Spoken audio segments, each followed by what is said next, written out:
See, my initial point was, and you agreed with and my initial point, that you yes, said Jesus is God, even Jesus therefore himself, he cannot have a God. Even Jesus Yeah. himself, he was asked so many questions. Jesus never answered the question yes or no. He gives explanations. And in order to understand something, you need explanation. No, if you but- said, okay, are you a man or Father Paul, I understand you're a professional preacher, No. but we have to have some backwards and forwards. Yeah. When I asked you, Yes. did Jesus have a God? Yeah. And you said no.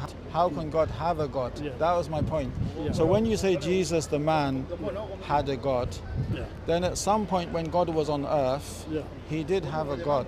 I would say this shows that he wasn't God.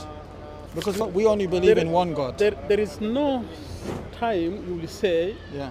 he wasn't God and that he was when he was on earth he wasn't God. No, he is, because God always there. Yeah. There is no way you can. So when he said, I'm going to my God and your God. When he came to save us, that God should covered by humanity. That's why he practices as a human, so that he may save his brothers and as a human he had a God. And the sister. And as a human he had a God. He is God. And so if I say so he had a God.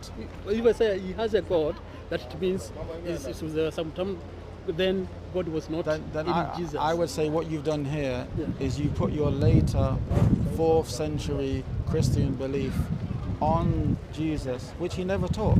I would say Abraham, Moses, David, Suleiman, Jesus, all of them taught that God is one.